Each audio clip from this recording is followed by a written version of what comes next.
नमो वासुदेवाय। ओम नमो भगवते वासुदेवाय। नारायणं नमस्कृत्य नरं चैव नरोत्तमं देवीं सरस्वतीं व्यासं ततो जयमुदीरये। नष्टप्रायेषु अभागेषु नित्यं भागवत सेवया भगवती उत्तम श्लोके भक्तिर्भवती नैष्ठिकी। भागवत धर्म जो परम धर्म कहलाता है, जो परम धर्म है, उसके अनुशीलन के अंतर्गत श्रीमद् भागवतम और श्रीमद् भागवतम के अनुगत या श्रीमद् भागवत के शुद्ध भक्ति के सिद्धांत का निरूपण करने वाले जो हमारे पूर्व आचार्यों के भक्ति प्रसूत और भक्ति सिद्ध जो उद्गार, उनके अनुभव और उपदेश रूप में हमें यहाँ पर जो हम अनुशीलन कर रहे हैं, उसमें श्री नरोत्तम दास ठाकुर जी की प्रेम भक्ति चंद्रिका का अनुशीलन हम सबके परम हितार्थ, परम कल्याण हेतु जिस परमार्थ मार्ग में हम अग्रसर हो रहे हैं, उसमें हमें हमेशा हमें हमारे परम लक्ष्य को प्रकाशित करते हुए, हमारे प्रयोजन को प्रकाशित करने वाली जो चंद्रिका रूप ये प्रेम भक्ति चंद्रिका संग्रह उपदेश है, उसका हम अनुशीलन कर रहे हैं। तो पिछली त्रिपदियों में नरोत्तम दास ठाकुर जी ने विशेष रूप से इस रागानुगा भक्ति के अंतर्गत राधा कृष्ण युगल की प्रीति की अद्वितीयता, उसकी शुद्धता, उसकी अद्वितीयता, उसकी अतुलनीयता, उसकी अनुपमता, उसकी निरुपमता का निरूपण किया है।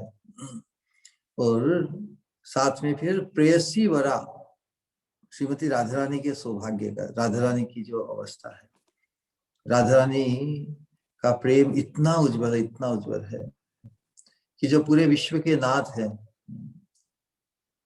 वे भी भगवान के मतलब राधा रानी के चरणों के आश्रय के लोलुप है। इतना ये पराकाष्ठा प्राप्त राधा रानी का सौभाग्य में ये जो गोकुल के चंद्र हैं, गोकुल जो प्रेम भूमि है उसके चंद्र है, सभी के आकर्षण का केंद्र भगवान श्री कृष्ण है ना। तो उन गोकुल चंद्र के भी, वो गोकुल चंद्र भी स्वयं मदन मद से आकुल व्याकुल होकर राधा रानी की जो प्रीति का भाव है, मादनाक्य महाभाव स्वरूपिणी है।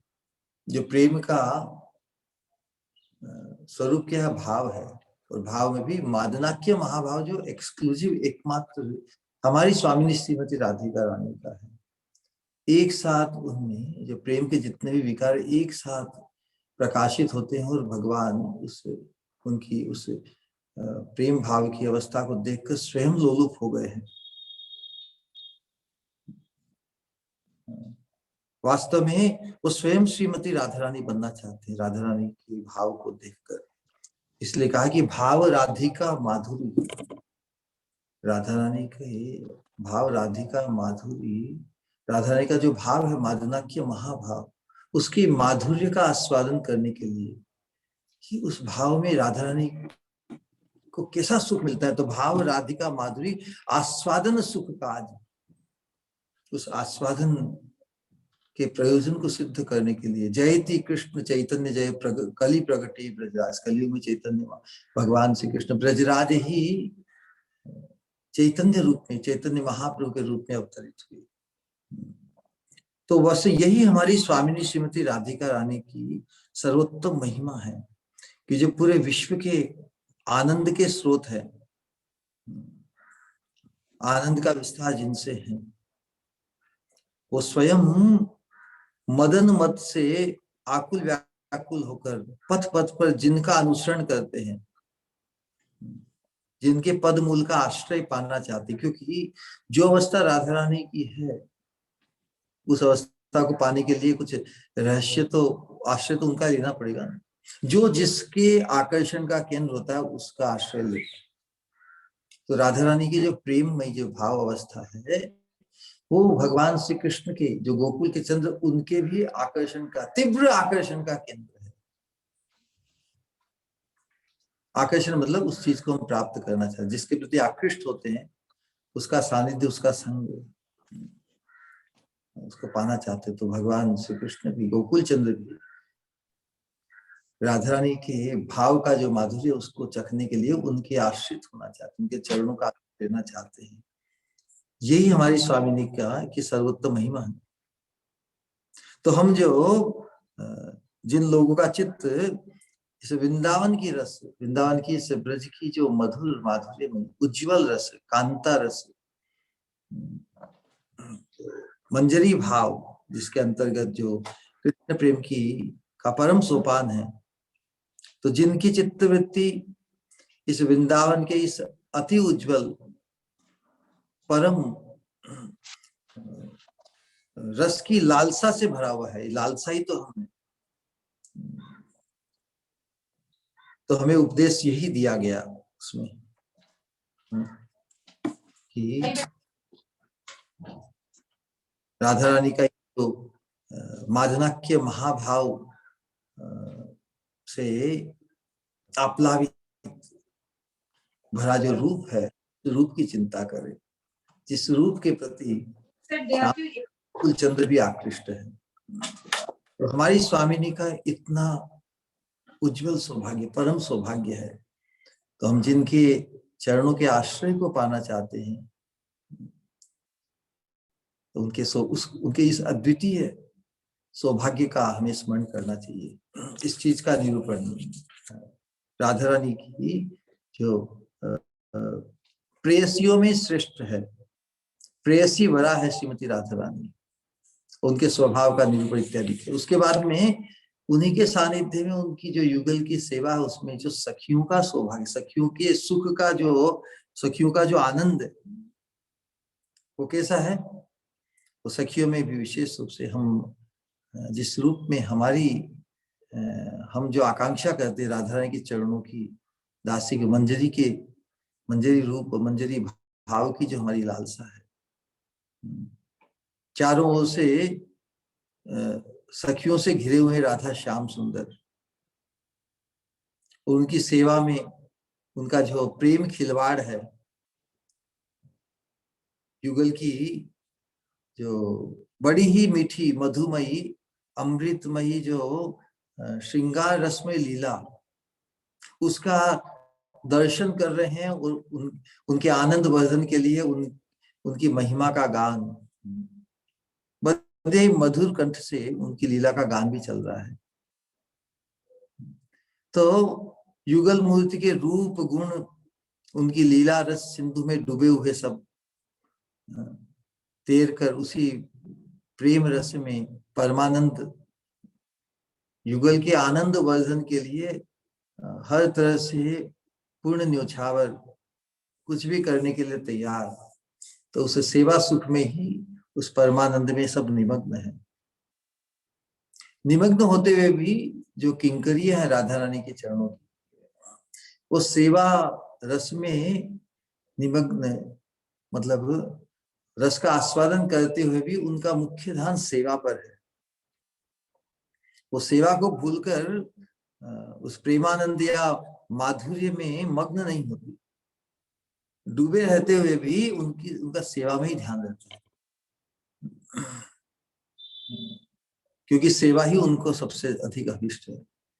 श्याम सुंदर के साथ संयोग, श्याम सुंदर के साथ मिलन उनको अभिष्ट नहीं है, क्योंकि जो माधुरी युगल की राधा रानी के संग में प्रकाशित होती है, युगल मूर्ति, उसको देख के ही वो तो एकदम बलिहारी जाऊं, उस प्रकार की उनकी अवस्था है।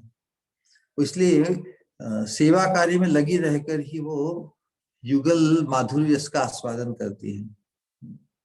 तो यही मंजरियों का सौभाग्य है, राधा रानी के चरणों की सेवा और राधा रानी के सुख के लिए ही आनंद वर्धन के लिए ही युगल की सेवा उनको अभिष्ट है।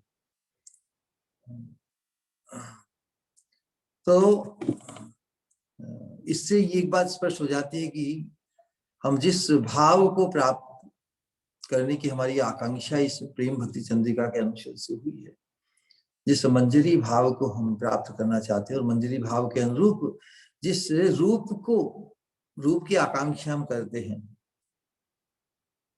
तो हम हमारे चिंतन में भी, हमारे मनन में भी, हमारे स्मरण में भी युगल सेवा करते हुए ही युगल माधुरी का आस्वादन करना है। जो लीला स्मरण के अंतर्गत हमारी जो सेवा है, सेवा का स्मरण और युगल जो परस्पर अपने संग में, परस्पर के संग से जो आनंदित हो रहे हैं, उनके आनंद को का दर्शन करके हम भी आनंदित हो। हमारे आनंद का और कोई स्वतंत्र स्रोत, स्वतंत्र प्रकार नहीं है। हमारी सेवा द्वारा युगल को सुखी करके उन्हें सुखी देखने में ही हमारा सुख है। तो इस भाव में जो निपुण है, उन मंजरियों के अनुगत्य को ही प्राप्त करना हम गौड़ीय वैष्णव साधकों, भक्तों का, हमारे आचार्यों का, सबका अभिष्ट रहा है। युगल की प्रीति, युगल का सुख, उनको सुखी करके ही सुख का अनुभव करना, और उनसे स्वतंत्र सुख की कल्पना भी नहीं, स्पृहा ही नहीं। तो वैसे भाव से संपन्न मंजरियों का ही अनुगत्य में आना, यही हमारा युगल भजन है। जो युगल भजन में निपुण है, उन मंजरियों के अनुगत्य को प्राप्त करने की आकांक्षा, स्पृहा हम करते हैं। ललिता विशाखा आदि जत्र सखी वृंद, उन सखियों में ललिता विशाखा सखियों के भी अनुगत्य में जो मंजरियां है, रूप मंजरियां जिनकी सबसे हृदय है, उन मंजरियों के भी अनुगत्य के अनुगत्य को प्राप्त। तो हमारी जो परंपरा है इस प्रेम भक्ति राज्य की, प्रेम भक्ति, वो अनुगत्य भाव से है। अल्टीमेटली वो अनुगत्य भाव हम इस भौतिक जगत में, हमारी साधन भक्ति स्तर पर भी हम श्री गुरु में वो मंजरी भाव से संपन्न, मंजरी भाव से पुष्ट, उस दृष्टि और बुद्धि से हमें श्री गुरु में लक्षित होना चाहिए। तभी तो अनुगत्य हम इस बद्ध अवस्था में भी उस अनुगत्य का अनुभव हम कर सकते हैं। अन्यथा उस राज्य में तो हमारा जब तक चिन्मय देह की प्राप्ति नहीं होती, जब तक हम उस अधिकार से संपन्न नहीं होते, तब तक उस चिन्मय राज्य की जो इंफॉर्मेशन है हमारे अनुभव से परे है। उस अनुभव को इस वर्तमान अवस्था में भी सिद्ध करने के लिए श्री गुरु के प्रति जो मंजरी भाव, उनके प्रति जो दृष्टि है, वो राधा रानी की किंकरी के रूप में, उनके स्वरूप का, उनके रूप का निरूपण हो। तो हम उनके अनुगत्य को प्राप्त करने से, उस अनुगत्य भाव से ही उस भाव राज्य में हम अग्रसर हो जाएंगे। अन्यथा और किसी अन्य प्रयास से, अन्य किसी साधना से वो संभव नहीं। ये जो कृष्ण प्रेम का परम सोपान है, मंजरी भाव और मंजरी रूप की प्राप्ति की जो आकांक्षा, वो पुष्ट होगी इस अनुगत्य भाव से ही। और ये अनुगत्य शाश्वत नित्य है। इस अनुगत्य को पाकर हम सब कुछ सीख कर भी जिसके अनुगत्य को प्राप्त, उससे कोई श्रेष्ठ बनने की है, उसके बराबर होने की कोई स्पृहा नहीं है। ये चिन्मय है, ये नित्य है, ये शाश्वत है। उस अनुगत्य भाव की पुष्टि के लिए ही हमारी सब कुछ साधना है।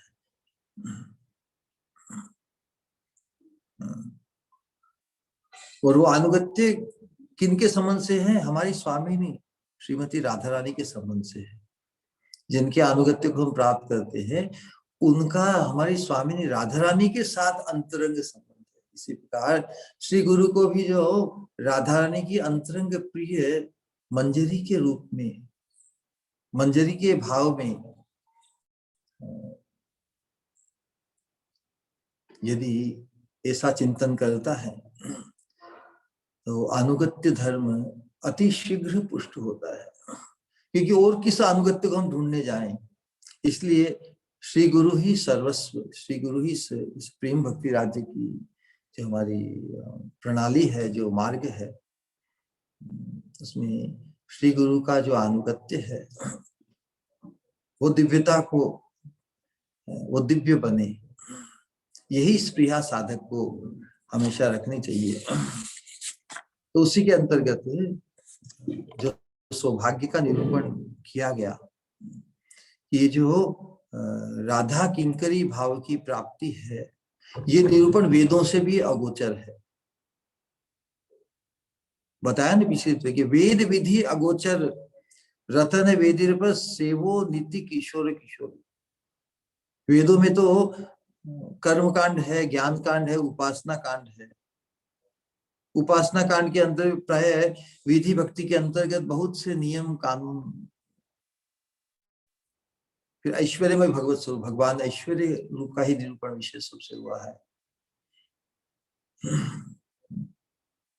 लेकिन हम जिस कलयुग में रह रहे हैं, उस कलयुग में भगवान श्री चैतन्य महाप्रभु का अवतरण हुआ। तो चैतन्य महाप्रभु ने हम जैसे पतित जीवों को भी, उन्होंने जो कृपा दूसरे युगों में कभी संभव नहीं हो पाई, दूसरे युगों में जो साधन नैपुण्य के कारण, योग्यता के कारण जो प्राइसलेस वस्तु हो, उसकी कोई यदि कीमत लगा के उसे खरीदना चाहे तो उसे कभी प्राप्त नहीं हो सकती। तो प्रेम भक्ति की जो प्राप्ति है वो अमूल्य है, किसी भी साधन से सिद्ध नहीं है वो। उसके लिए तो लालसा उत्पन्न हो जाए, जब ये व्यक्ति को बोध हो जाएगी मैं अक्षम हूं, आई एम अटरली अनक्वालिफाइड, तभी उसके लिए उत्कंठा और लालसा, डेस्परेशन भी उत्पन्न हो। तो कलयुग के जीवों में जो अनेक अभावों से ग्रस्त होते हैं, उसकी अवस्था कभी कभी ऐसी अवस्था आती है कि वो अपने दोनों हाथ खड़े कर लेता है, टोटल हेल्पलेस, असहाय अवस्था में जब वो भगवान को पुकारता है तो भगवान की ही कृपा उतर आती, क्योंकि जो कृपा है हमेशा ही अनक्वालिफाइड है। इस बात को हम बार बार इसका निरूपण करते हैं। कोई चीज हमें योग्यता से प्राप्त हो तो उसका गुमान होगा ही। जो योग्यता से प्राप्त वो कृपा नहीं कहलाती। भले लोग कहे कि हाँ भगवान की बड़ी कृपा है, लेकिन व्यक्ति ये सोचता है कि ये तो मेरी योग्यता है, भगवान की कृपा का तो मैं केवल एक आडंबर के रूप में कहता हूँ, क्योंकि हम धार्मिक है ना, तो भगवान की कृपा को मानते हैं। लेकिन व्यक्ति वास्तव में संसार में कुछ उपलब्ध करता है तो वो अपनी हुनर को ही मानता है, इसलिए उसके जीवन में डेस्परेशन, अभावग्रस्त है श्रेष्ठ चीज को। तो भगवत प्रीति है वो तो अति अमूल्य है, लेकिन कलयुग के जीवों को ही महाप्रभु देने आए, क्योंकि कलयुग में ही व्यक्ति को यह बोध हो जाता है। कुछ ऐसे अवसर आते हैं, ऐसी घटना होती है कि व्यक्ति बेसहाय महसूस करता है। बेसहाय होकर जब भगवान की कृपा को पुकारता है,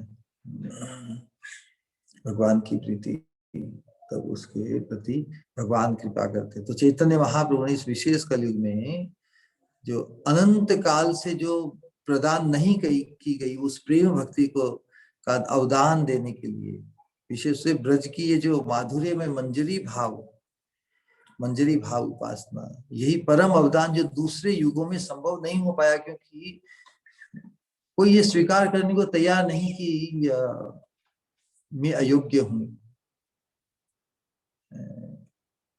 किसी दुर्लभ वस्तु को पाने के लिए भी कठिन से कठिन तपस्या करने को जीव साधक तैयार होता था पिछले युगों में। तो भगवान कहते हैं कि तुम सोचते हो कि तुम्हारी साधना से तुम इस चीज को पा सकोगे, ये तुम्हारा ऐसा सोचना ही तुम्हारी डिस्क्वालिफिकेशन है। ये कितना बड़ा पैराडॉक्स है। भगवान अमूल्य वस्तु देना चाहते हैं, तो अमूल्य वस्तु की तो कोई कीमत हो नहीं सकती। जो उसका कीमत में आकलन करता है कि मैं इतनी तपस्या करूंगा, इतना जप करूंगा, इतना तप करूंगा, वैसा सोचना ही उसकी अयोग्यता साबित हो जाती है। जबकि कलयुग में भी अधिकांश जीव तो बहुत ही मतलब विकृत बुद्धि और एरोगेंट है, घमंड, अभिमानी है, असत आवेश में, फिर भी परिस्थिति जैसे ही बदलती है व्यक्ति का सब गुमान ढीला पड़ जाता है। वो बेसहाय अपने आप को महसूस करता है। उस अवस्था में जब वो महसूस करता है कि मैं बेसहाय हूं, भगवान आपकी कृपा हो, जब भगवान की कृपा को पुकारता है तो कृपा रूप में भगवान उस परम भगवत प्रीति को प्रदान कर देते हैं। तो विशेष रूप से इसीलिए इस राधा रानी के चरणों के आश्रय का जो की बात बताई है, इसकी प्राप्ति का जो सुगम साधन है वो चैतन्य महाप्रभु के आश्रय की बात हमें कि यथा यथा गौर पदार विंदे विंदेत भक्तिम कृत पुण्य राशि तथा तथोत्सर्पति हृदकस्मात् राधा पदाम्भोज सुधाम्बुराशि।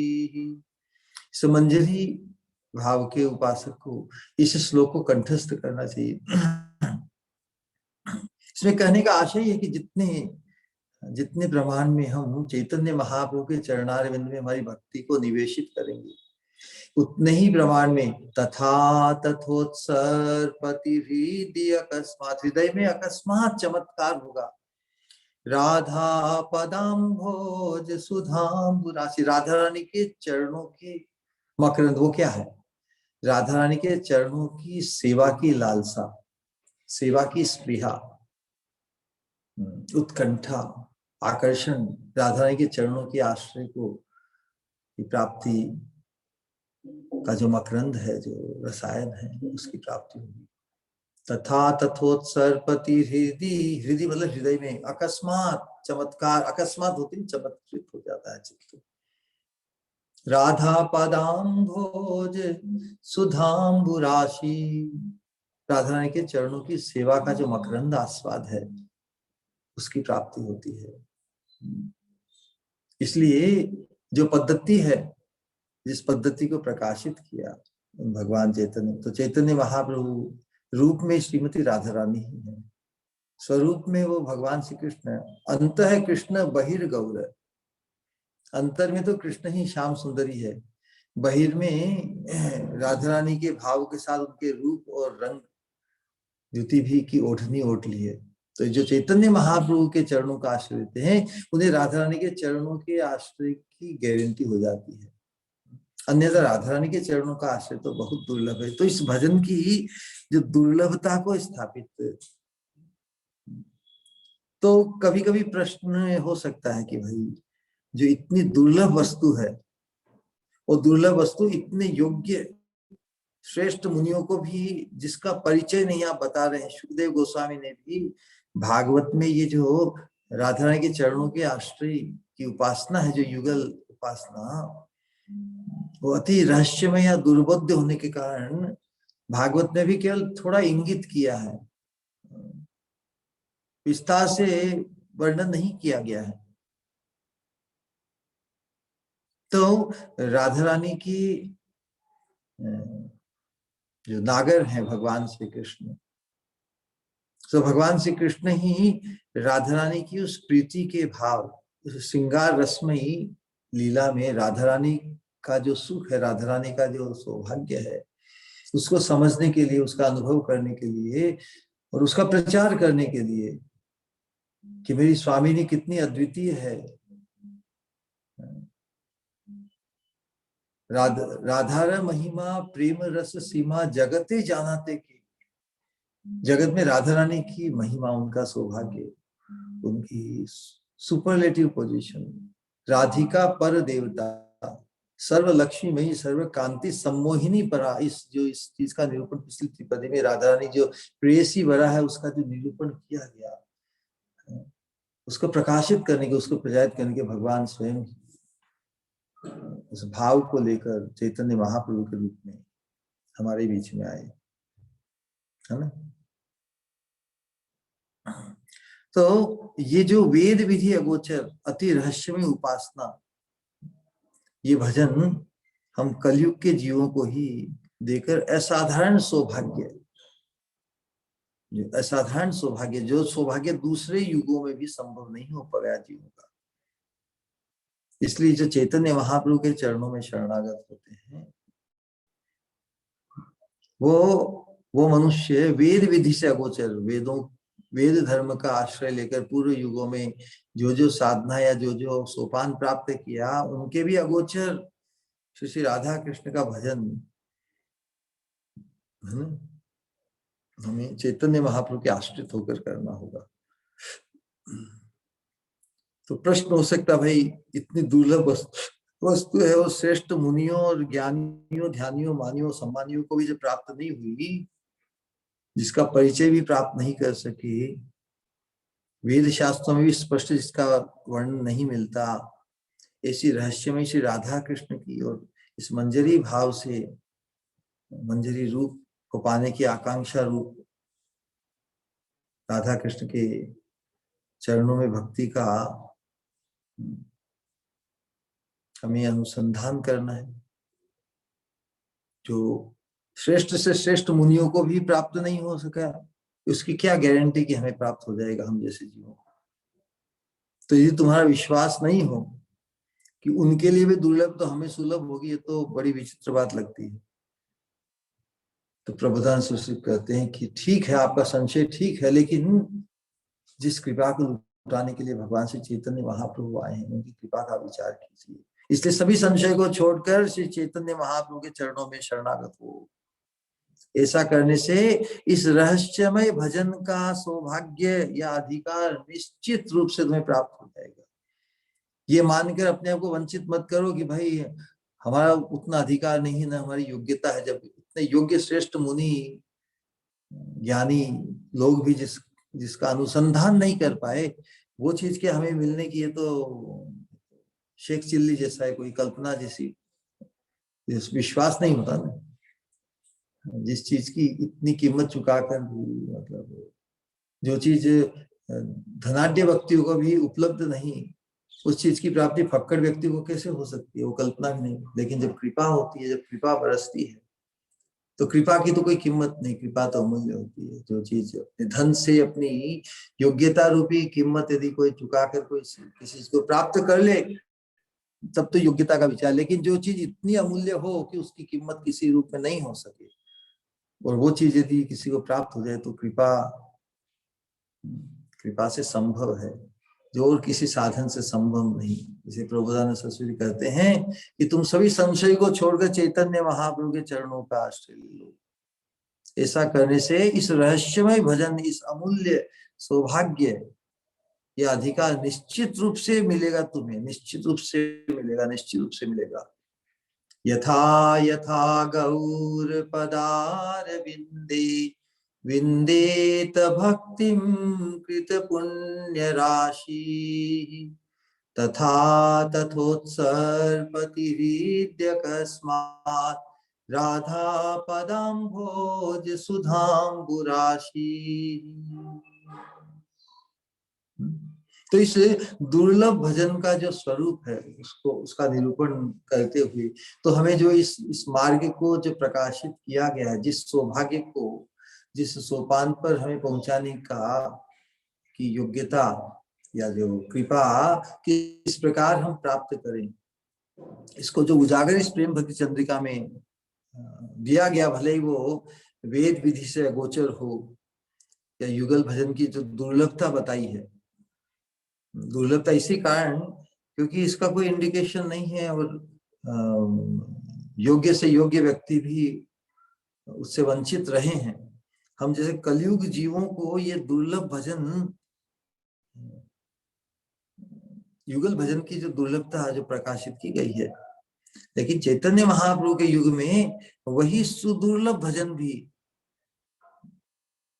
पापी तापी पाप ताप से मारे हम कलयुग जीवों को भी सुलभ, अति सुलभ हो गया है ना। किस प्रकार हमारे जो चैतन्य महाप्रभु के आश्रित जो वैष्णव आचार्य हैं, सनातन गोस्वामी, रघुनाथ दास गोस्वामी, जीव गोस्वामी, शर गोस्वामियों के द्वारा, उसके बाद फिर श्रीनिवास आचार्य, श्यामानंद प्रभु, फिर नरोत्तम दास ठाकुर, उनके अनुगत्य फिर विश्वनाथ चक्रवर्ती ठाकुर, बलदेव विद्याभूषण और वर्तमान आचार्यों में ही जिन्होंने पद करता, जिससे हमारे भक्ति विनोद ठाकुर ने कितने पद लिखे इस मंजरी भाव उपासना के। उस अनुगत्य धर्म को निभाते हुए पूर्व से लेके वर्तमान तक हमारे आचार्यों ने जिस परम सौभाग्य को प्रकाशित किया है, भले हम नितांत अयोग्य होते भी, जब हम कृपा के लिए लोलुप बनते हैं, कृपा को प्राप्त करने के लिए अपनी नितांत अयोग्यता, दीनता, दैन्य भाव, व्यग्रता जब व्यक्त करते हैं, तो जो अनेक साधन योग्यता से भी संभव नहीं, उस कृपा द्वारा संभव हो जाता है। फिर भी ये दुर्लभ भजन जो बताया कि दुर्लभ भजन है नो, आज की त्रिपदी में उस दुर्लभता का निरूपण कर रहे हैं। दुर्लभता का निरूपण करते हुए भी हम यदि अपने आप को, जो बाधाएं हैं, जो उन बाधाओं को यदि हम दूर कर सके, तो जो वास्तव में दुर्लभ है वो भी सुलभ होना संभव है। इसी बात को आज की त्रिपदी में प्रकाशित किया गया है। बता रहे हैं नरोत्तम दास ठाकुर की, दुर्लभ भजन है नो, नाही भजो हरि के नो, की लागी मरहो भव बंधे,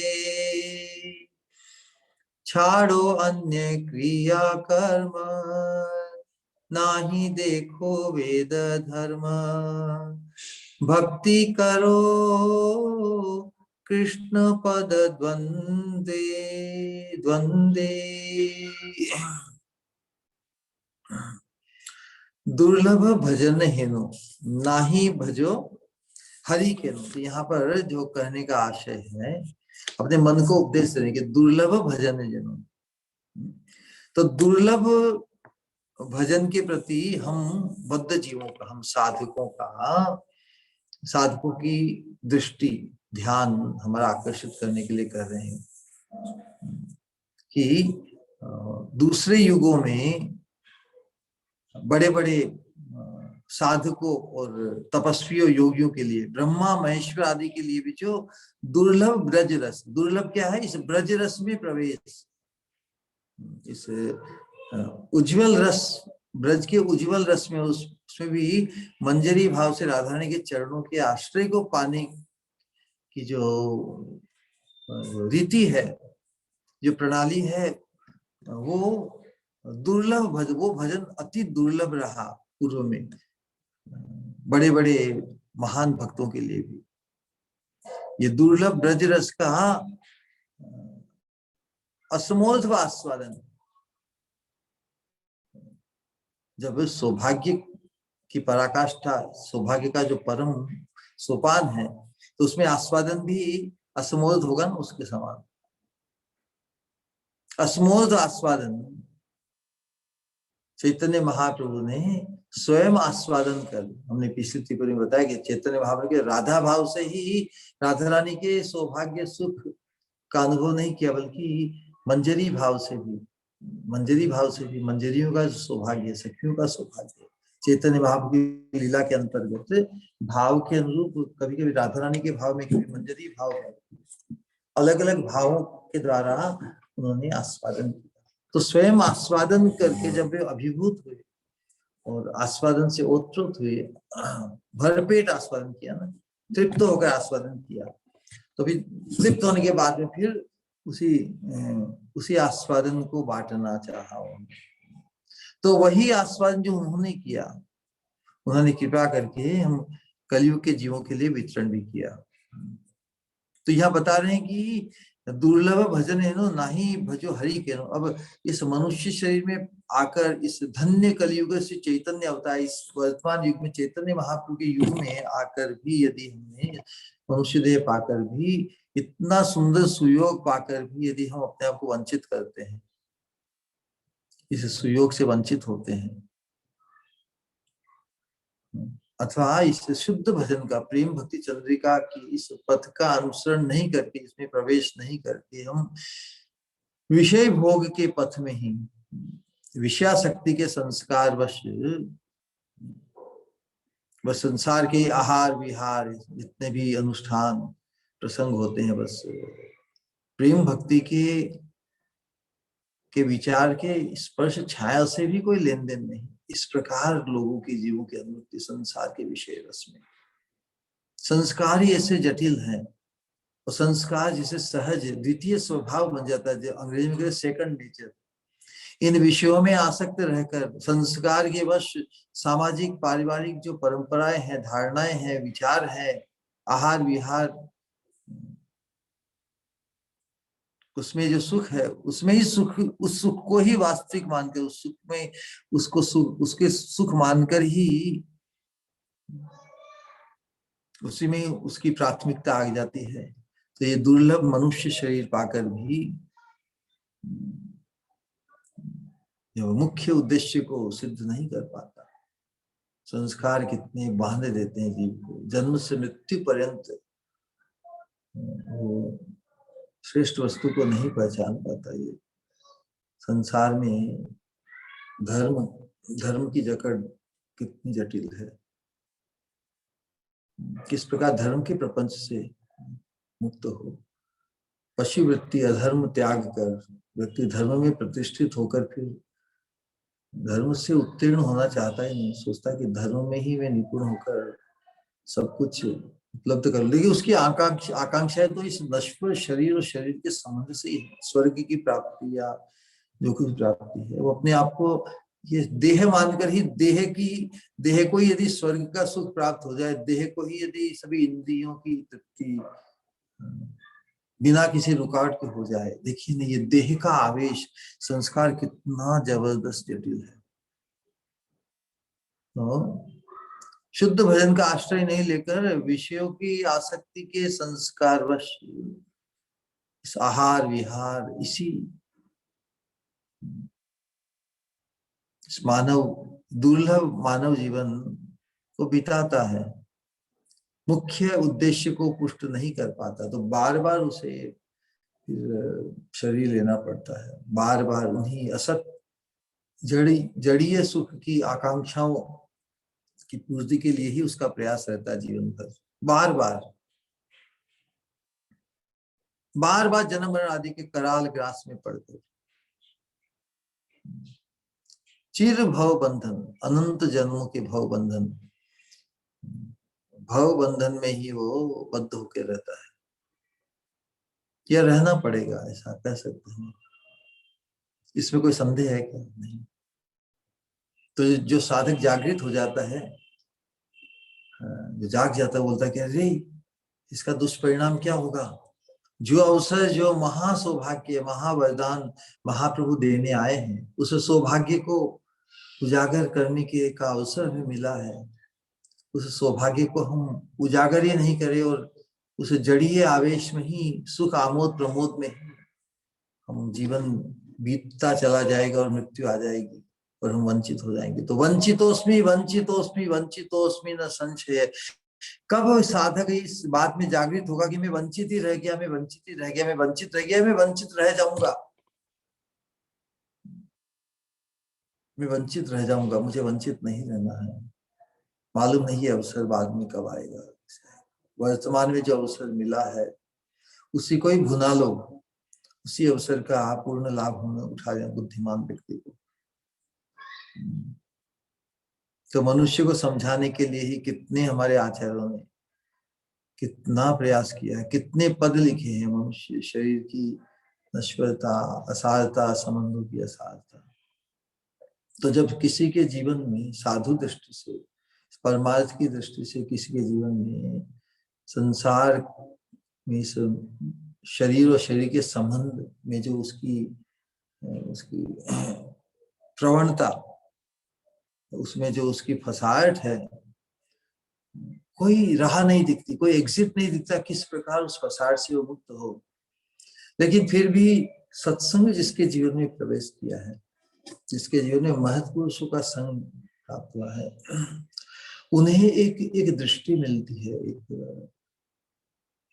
एक समझ बैठती है उनके चित्त में कि हाँ दिव्य सोपान भी, एक दिव्य अवस्था भी है। भले हमारी वर्तमान अवस्था में हम चाहकर भी उस जड़ीय आवेश से अपने आप को मुक्त नहीं कर पाते, लेकिन जब भगवान की हम प्रार्थना करते हैं और हमारे हृदय से हम प्रार्थना करते, भगवान मेरे लिए कैसे संभव है कि मैं इस तरह संसार के प्रपंच में इस तरह फंसा हुआ हूँ या फंसी हुई, उस अवस्था में मैं इस दिव्य सोपान की कैसे इस आकांक्षा कर सकता हूँ? मेरे लिए तो असंभव लगता है, लेकिन कृपा से सबको हम महत संघ से क्या सीखते हैं इस पे कि जो चीज हमारी कल्पना में भी असंभव प्रतीत होता है, भगवान की कृपा से संभव बन जाता है। तो हम कृपा के ही प्रार्थी हमें होना चाहिए इस मार्ग में। हमारी कितनी भी बद्ध से बद्ध अवस्था हो, हम संसार के प्रपंच में कितने ही ओतप्रोत हो, हमारे संस्कार कितने ही जटिल हो, फिर भी इस महत संघ से हमें ये सीखना है, यदि महत पुरुष की कृपा हमारे जीवन में प्रवेश हम चाहते हैं, उनके सत वचनों में विश्वास रखते हैं, तो अवश्य ही वो दिव्य कृपा हम पर अवश्य, हम भी उस कृपा के पात्र अवश्य बनेंगे। ये आकांक्षा, ये धारणा जब हमारे चित्त में बैठती है, तो समय के आधार पर भगवान की कृपा से कुछ घटनाक्रम बनते हैं जीवन में। वो घटनाक्रम के उस समय साधारण व्यक्ति, बद्ध जीव तो बड़ा ही विचलित हो जाता है। कभी कुछ घटना ऐसी घटती है कि व्यक्ति बहुत दुखी परेशान, बड़ा ही, लेकिन जिसे सत्संग प्राप्त होता है फिर उससे वो बुद्धि प्राप्त हो जाती है, उस घटनाक्रम के बदलाव को भी वो भगवान की विशेष कृपा के रूप में देखता है। जैसे ब्रज में कोई व्यक्ति एक आता था, बहुत ही संसार गृहस्थाश्रम में लगा हुआ व्यक्ति, सत्संग के लिए साधु के पास भी आता था और साधु से बहुत दिव्य वचन भी सुनता था और उपदेश भी सुनता था और साधु में बहुत श्रद्धा और पूज्य भाव रखता था। ये साधु की भी उसके ऊपर कृपा हुई, साधु भी चाहता था कि ये इसका कल्याण हो, परम कल्याण हो। तो घटनाक्रम ऐसा बना कि तो कारण तो बहुत हो सकते हैं। धर्म पत्नी में बहुत आसक्त था, कोई अपनी संतान में बहुत आसक्त होते हैं, कोई धर्म पत्नी या पति में आसक्त होते हैं। ये आसक्ति ही, उस आसक्ति जिस वस्तु में हो जाती उसको छोड़ना ही नहीं, चाहने की तो बात ही नहीं, छोड़ना ही नहीं चाहता। तो फिर और वो भजन में भी, सत्संग में भी कोई भाग लेता हो, तो घटनाक्रम ऐसी बनी कि कोई ऐसी घटना में धर्म पत्नी का देह त्याग हो गया, बहुत ही अटेच था अपनी पत्नी में, तो एकदम बौखला गया, रोता रोता, मैं तो अब मेरा क्या होगा, सर्वनाश हो गया जैसे। क्योंकि संसार की आसक्ति जिस वस्तु या व्यक्ति में होती है, उसके छूटने से बहुत दुख होता है, क्योंकि उसका कोई रिप्लेसमेंट नहीं, कोई होप नहीं। ये जो एक संसार में जो एक बार चली जाती है वस्तु या व्यक्ति, उसका रिप्लेसमेंट नहीं है। तो जिसमें हम आसक्त हो जाते हैं, हमें वही वस्तु चाहिए। जिस व्यक्ति में आसक्त हुए उसके बिना और कोई नहीं सुहाता। आसक्ति बड़ी विचित्र अद्भुत वस्तु है। तो रोता रोता साधु के पास है कि साधु जी, मैं तो बर्बाद हो गया, मैंने आपको इतना संग किया, आपने इतना आशीर्वाद किया, देखिए मेरी क्या अवस्था हुई। साधु तो समझते हैं, साधु तो की तो परमार्थ दृष्टि है। उसने साधु का आश्रय लिया, वो साधु के सामने ही अपनी सब जो पीड़ा है उसको व्यक्त किया। व्यक्त करते करते शांति से साधु ने श्रवण किया उसका।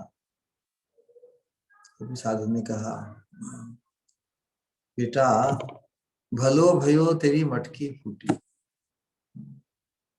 दधी बेचन से छूटी गई। क्योंकि उसने इतना आश्रय लिया नहीं।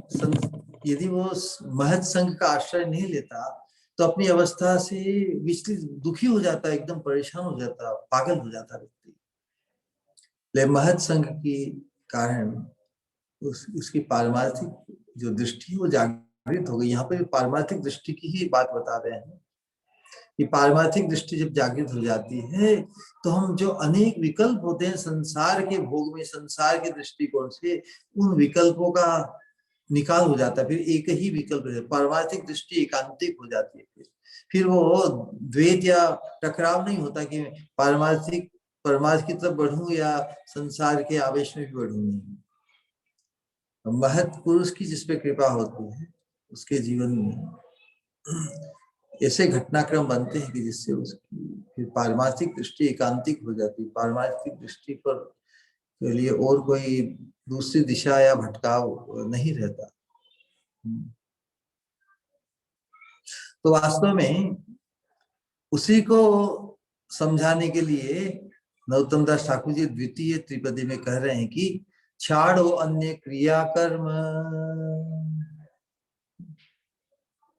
बहुत सी क्रियाकर्म कर ली ना, भलो भयो तेरी मटकी फूटी, दधी बेचन से छूटी रे, इसका अर्थ तो सहज है, लेकिन वहीं पे है कि किस प्रकार हम छाड़ो अन्य क्रिया कर्म। ये उपदेश दिया गया है ना, लेकिन उस उपदेश को हम धारण नहीं कर सकते जब तक घटनाक्रम हमारा चेंज नहीं होता।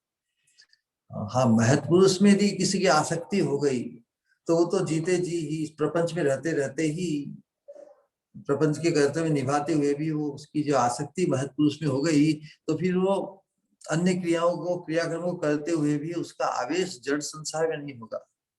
लेकिन उपदेश यही है कि छाड़ो सब, छाड़ो अन्य क्रियाकर्म, ना ही देखो वेद धर्म।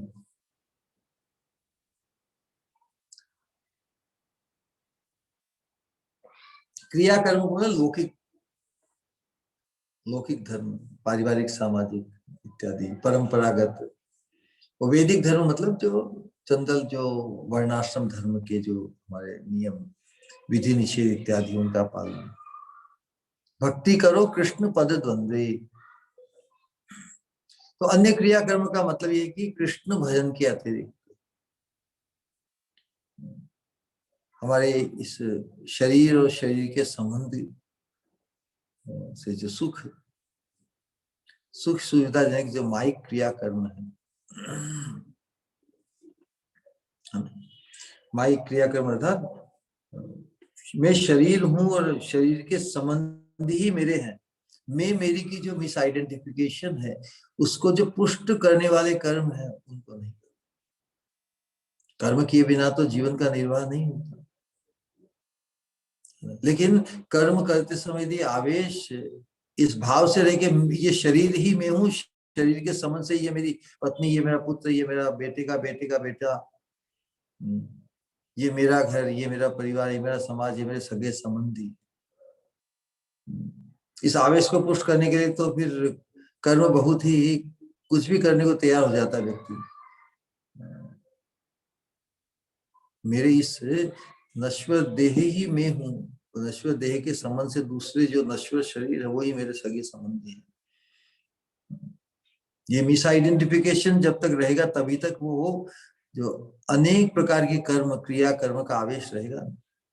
लेकिन जब ये आवेश मैं तो कृष्ण का नित्य दास हूँ, मैं तो राधा रानी की एक छोटी किंकरी मंजरी हूँ, ये अंतर का आवेश जब पुष्ट होगा तो जो ऊपरी ये जो आवरण है, जो ये पंचभौतिक शरीर, इसके संबंध से जो आवेश है वो शिथिल हो जाएगा।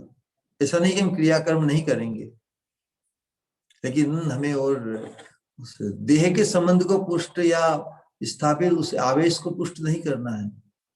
अंतस चिंतित देह भगवान के हमारे स्वरूप के अनुरूप, हमारी सेवा की आकांक्षा के अनुरूप जो रूप है, जिसको प्रकाशित, जिसकी धारणा को यहाँ पर उत्पन्न करने के लिए हमें जो उपदेश दिए जा रहे हैं।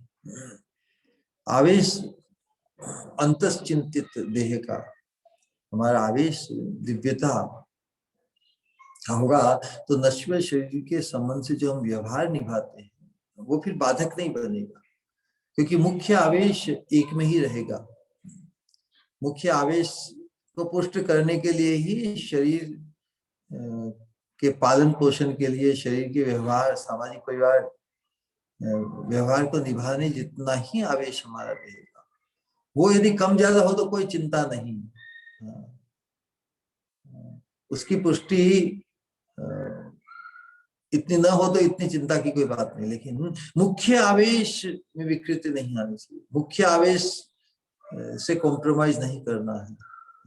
इसीलिए जो शुद्ध साधक इस प्रेम भक्ति मार्ग में होते हैं, जब परस्पर मिलते हैं, परस्पर जो कुशल मंगल पूछते हैं, साधक एक दूसरे को पूछते कि सब काम काज, घर परिवार, व्यापार इत्यादि कैसा चल रहा है,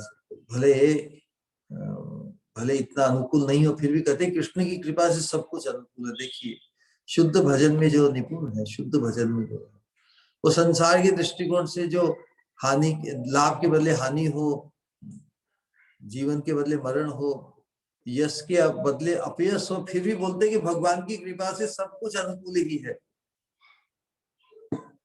ये अवस्था हो जाती है शुद्ध भक्ति के मार्ग में जब हमारा आवेश बढ़ता है। जीवन की हर भौतिक जगत के स्तर पर हर घटनाक्रम को वो भगवान की अनुकूल कृपा के रूप में ही मानते हैं।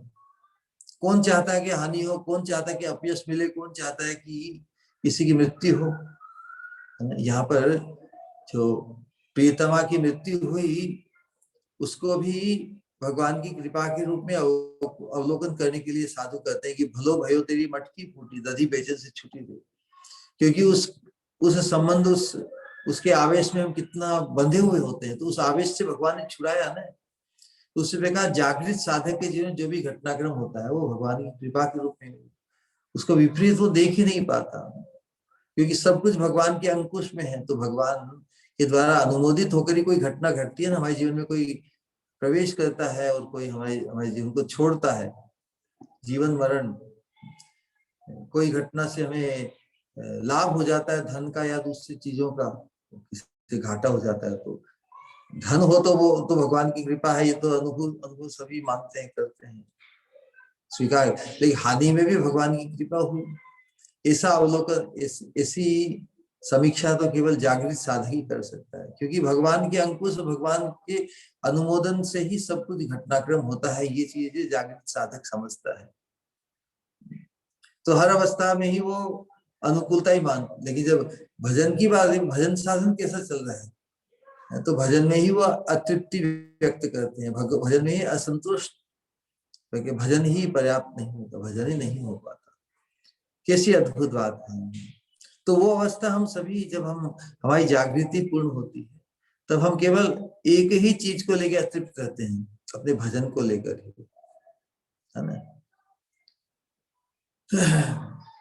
तो वर्णाश्रम धर्म उसे त्याग कर शुद्ध भजन पद का आश्रय लेने का उपदेश दिया है। जैसे राधा गोविंद महाराज कहते हैं ना कि जिस प्रकार जीव धर्म को अपनाकर, धर्म के मार्ग को अपनाकर अधर्म से छूटता है, उसी प्रकार परम धर्म के मार्ग को अपनाकर, परम धर्म के सिद्धांत पर अपने अस्तित्व को कर्मणा मनसा वाचा स्थापित करके हमें धर्म के शिकंजे से छूटना होगा।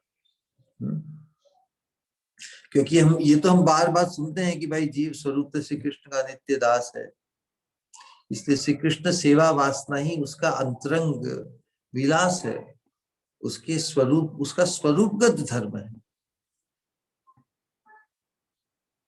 स्वरूपगत कृष्ण सेवा उसका धर्म होते हुए भी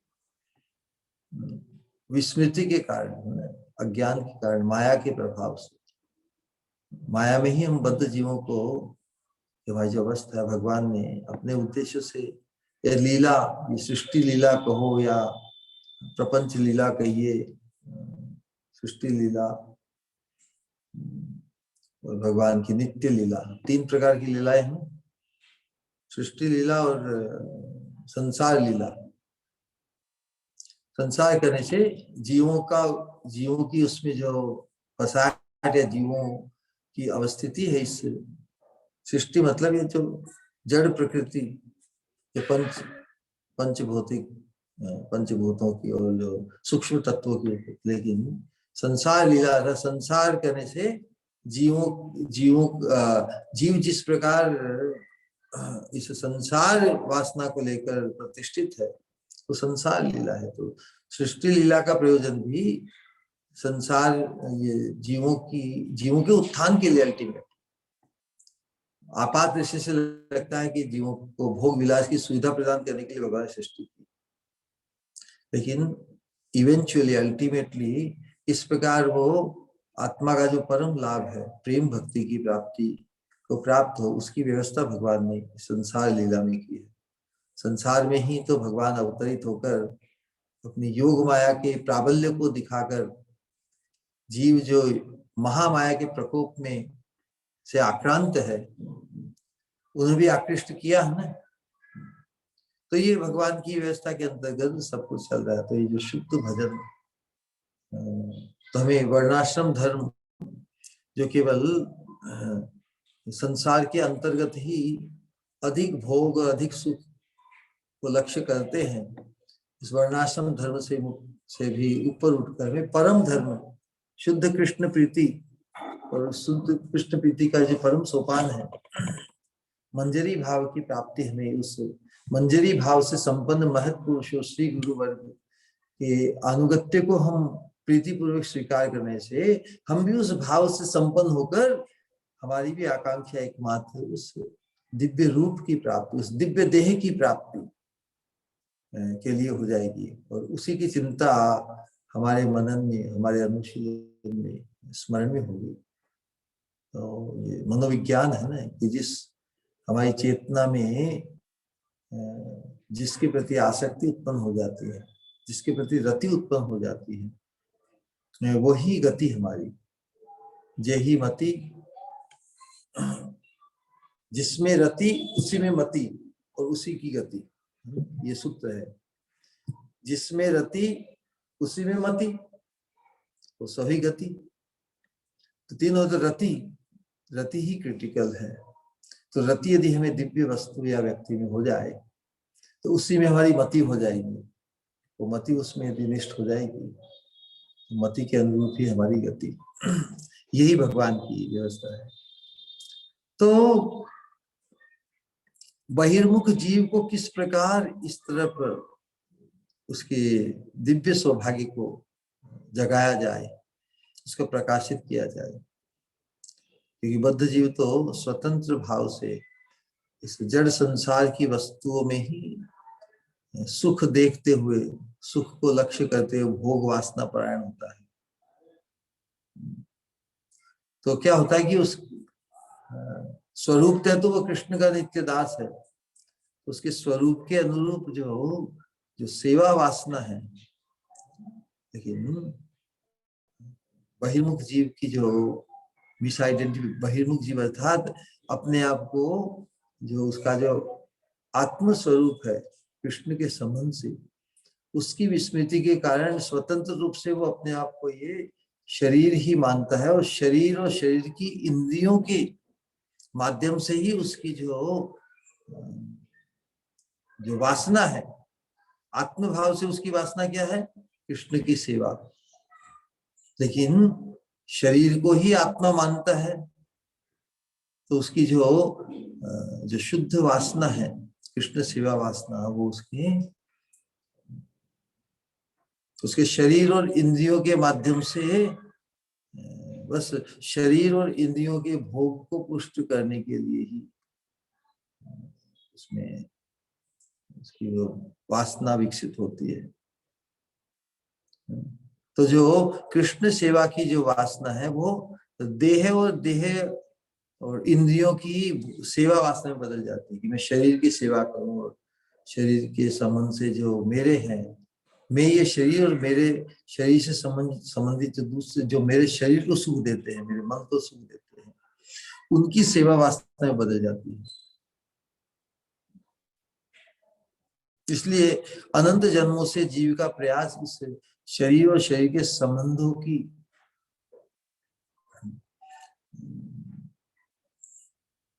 जड़ीय विषय भोगों में उसकी जो आसक्ति है, अनेक प्रकार की क्रिया कर्म द्वारा वर्णाश्रम आदि धर्म को अपना कर भी व्यक्ति वेद धर्म का आश्रय लेकर भी अनंत जन्मों से जन्म कोटि सुकृत ही न लभ्यते, उसी आवेश में ही वो परमानेंट शाश्वत सुख ढूंढते। वो सोचते बस यही तो सुख है, और वो अन्य सुख, रियल सुख, प्रकृत सुख, प्रकृत सुख मतलब जो सदा टिकाऊ हो, टिकाऊ सुख की कल्पना भी नहीं करता मायाबद्ध जीव। विषय भोगों से ही वो सुखी होना चाहते हैं। वेद धर्म का आश्रय, वेदों में बताया ना कि सुखी होने के लिए ये अनुष्ठान करो, ये इसकी पूजा करो, उसकी उपासना करो, और इतने तो स्वर्ग की आकांक्षा करो। वेद धर्म का आश्रय लेकर उसकी जो सुखी होने की या परम सुखी होने की जो उसकी जो धारणा है, वेदों के अंतर्गत नश्वर जगत के ऊपर नीचे के सोपान पर ही है, परम सुख की उसे जानकारी नहीं। तो जब तक महत संग की प्राप्ति नहीं होती, सत्संग भागवत धर्म की, वैदिक धर्म के अंतर्गत कम से कम कभी साधु संघ के प्रति, साधुओं के प्रति जो आदर श्रद्धा, उसमें यदि कोई शुद्ध भक्ति मार्ग का चैतन्य महाप्रभु के चरणों के आश्रित महत पुरुष का सानिध्य मिल जाए और उनके प्रति हमारा अनुकूल भाव होने से कुछ अज्ञात सुकृति रूप भी हो जाए तो भगवान की दृष्टि में आ जाते हैं, भगवान के लिए हम दुर्लभ बन जाते हैं। तो उस प्रकार ये कृपा का सूत्र महत पुरुष के माध्यम से स्थापित होता है। तो कभी भी वो वेद धर्म के अंतर्गत कर्म कांड के द्वारा कभी सुखी नहीं हो सकता, क्योंकि संसार में जो भी स्थिति है सब परिवर्तनशील है, स्थायित्व नहीं है। प्रयास से व्यक्ति किसी चीज को पाकर सोचता है कि वो सुखी हो जाएगा, लेकिन वो सुख स्थायित्व नहीं है उसका। सुख के बाद में क्या आता है फिर? यदि सुख स्थायी नहीं है तो सुख के बाद में क्या आएगा? दुख आएगा ही। वही अवस्था है, सुख का स्थायित्व नहीं संसार में। यही कृपा है, परमार्थ में जागृत होने का अवसर भगवान देते हैं। संसार की किसी भी स्थिति को स्थायी नहीं किया भगवान ने। यही संसार का कांस्टेंट है कि यहाँ पे कुछ भी कांस्टेंट नहीं है। संसार का एक शुद्ध कांस्टेंट को हिंदी में क्या करने, एक फिक्स्ड चीज क्या है संसार का? संसार का एक उपलक्षण है, वो क्या है कि संसार में कोई भी चीज स्थिर नहीं है, सब कुछ परिवर्तनशील है। तो जो सतत परिवर्तनशील, उसको हम बदल सकते हैं क्या? उसको बदलने का प्रयास नहीं करना चाहिए। ये संसार नित्य ही परिवर्तनशील है, इसलिए संसार की किसी अवस्था में हम आसक्त नहीं होंगे। यही बुद्धिमानी है। संसार कभी नहीं बदलेगा, क्योंकि संसार तो कॉन्स्टेंटली बदल ही रहा है, उसको कैसे बदलेंगे? संसार को स्थिर नहीं कर सकते। लेकिन बदलते संसार के बदलते हुए स्वभाव को देखकर, अनुभव करके हम संसार में आसक्त नहीं होंगे। आसक्त तो हम उसी वस्तु में होना चाहेंगे जो शाश्वत हो, जो है ना, जो स्थायित्व हो। संसार में आसक्ति ही हमारे परम दुख का कारण बनती है, क्योंकि संसार में कोई चीज स्थायित्व को प्राप्त नहीं है। कोई वस्तु, कोई संबंध, कोई व्यक्ति यहाँ पे हमेशा नहीं रह सकता। तो यही संसार का स्थायी नियम है कि यहाँ पे कुछ भी स्थायी नहीं है। और यही वरदान रूप जब हम महत संग, सत्संग के माध्यम से संसार के स्वरूप का अनुभव करते हैं, समझ में आती है, फिर हमारे संसार में हम किसी चीज में आबद्ध नहीं होना चाहते। संस्कार कितने भी जटिल हमें प्रेरित करे, फिर हम जागृत हो जाएंगे। क्यों इसमें हम, क्योंकि अस्थायी वस्तु को स्थायी मानकर यदि हम उसमें आसक्त हो जाते, वो हमारे दुख का कारण बन जाती है। तो महत्संग और सत्संग के माध्यम से हम संसार की नश्वरता के स्वरूप बार बार श्रवण करने से, बार बार समझने से हम उसके प्रभाव से, उसके आवेश से मुक्त हो सकते हैं। और महत कृपा के माध्यम से भगवान जब विशेष कृपा करते हैं, कुछ घटनाक्रम घटित होता है, तो हम समझ सकते हैं कि भगवान की विशेष कृपा है। संसार के दृष्टिकोण से सर्वनाश जैसा प्रतीत हो, लेकिन जागृत साधक समझ जाता है कि भगवान मुझे अपनी तरफ खींचने के लिए ये मेरे सामने प्रकट किया है। क्योंकि जागृत साधक वही कि हर अवस्था को कृपा के रूप में वो समझने की उसकी दृष्टि जागृत हो गई।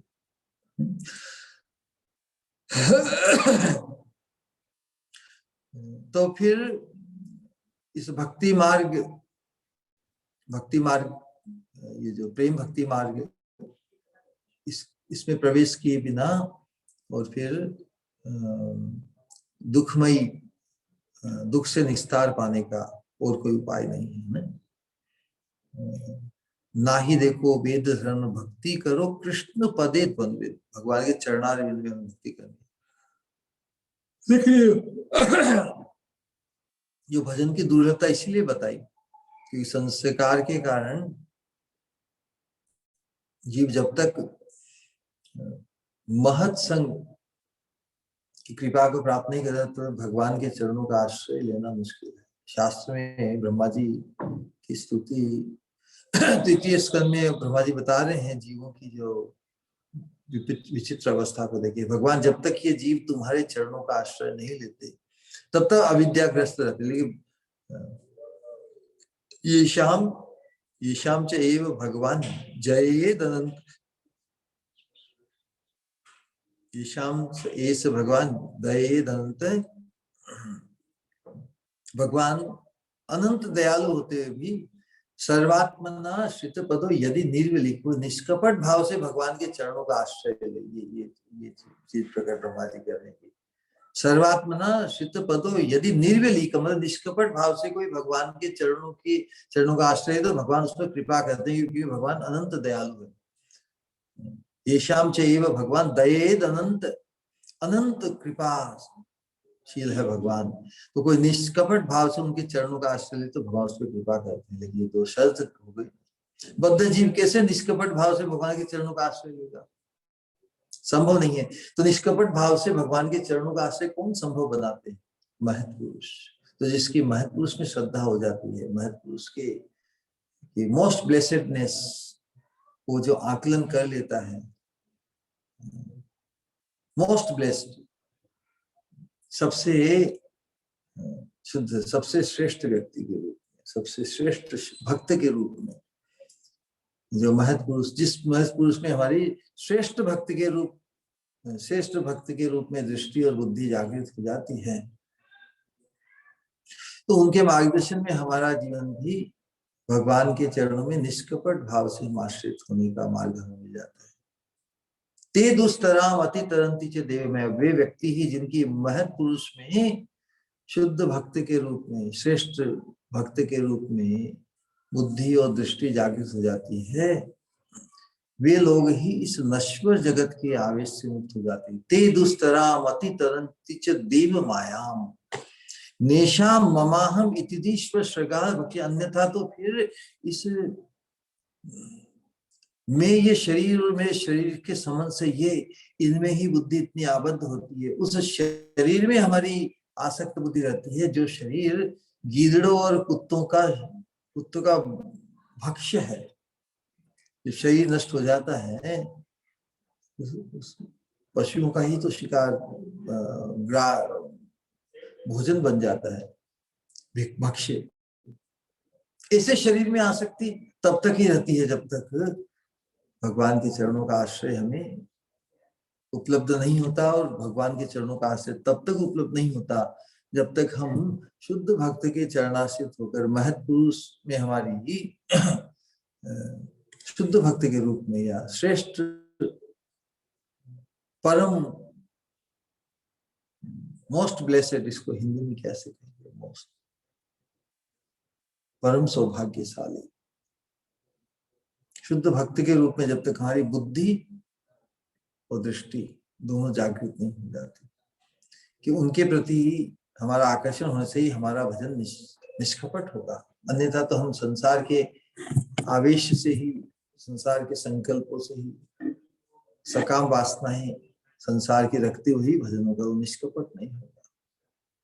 निष्कपट महत्पुरुष में हमारी पहले तो दृष्टि और बुद्धि और बाद में फिर मति या रति जागृत होने से फिर हमारे जीवन में संसार की आकांक्षा को लेकर हम, संसार की आकांक्षा जब नहीं रहेगी, उसका आवेश प्रबल नहीं रहेगा, तो फिर कपट किस लिए करेंगे।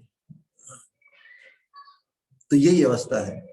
तो ब्रह्मा जी बोलते हैं कि जब तक जीव तुम्हारे चरणों का आश्रय नहीं लेते तब तक ही उनका जो आवेश, धन, ये है घर में, आत्मीय स्वजनों में, उनको लेकर ही भय, शोक, स्पृहा, लोभ, काम, क्रोध, लोभ, मोह, ये आवेश बने रहते हैं। उनके संबंध से तो है ये आवेश, उन्हीं को हम सुख का साधन या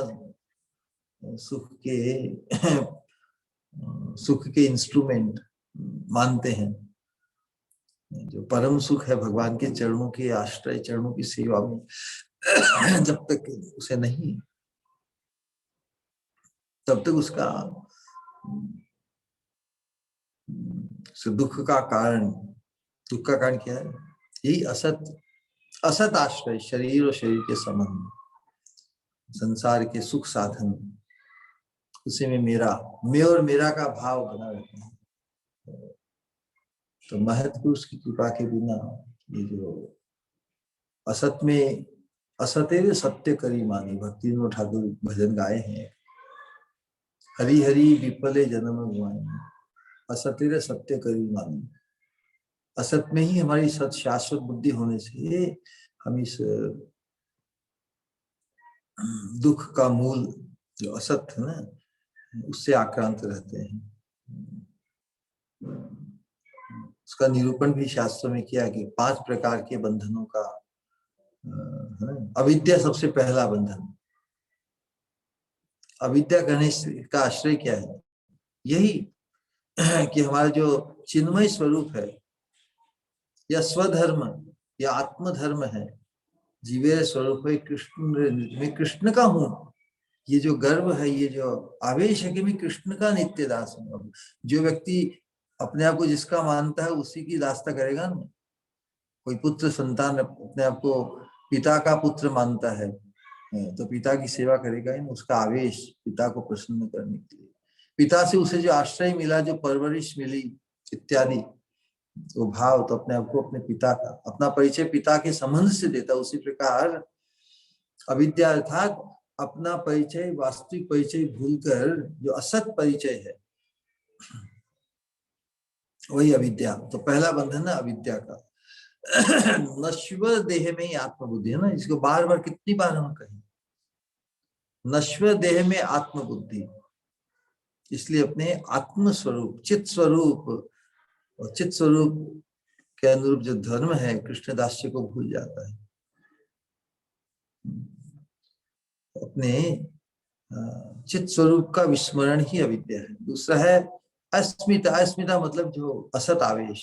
असत आवेश मतलब नश्वर देह में आत्मबुद्धि है, और देह से जड़े हुए, देह से संबंध है, देह से जुड़े हुए जो धन संपत्ति, आत्मीय स्वजन, उनमें ममत्व बुद्धि, अहम ममेति, यही अस्मिता है।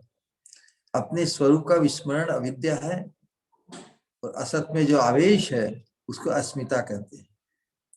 अविद्या किसे कहते हैं? अपने स्वरूप का विस्मरण के मैं कृष्ण का नित्य दास, और फिर असत में आवेश ही अस्मिता है। ये सूत्र है कुछ समझने के लिए। अविद्या, अस्मिता।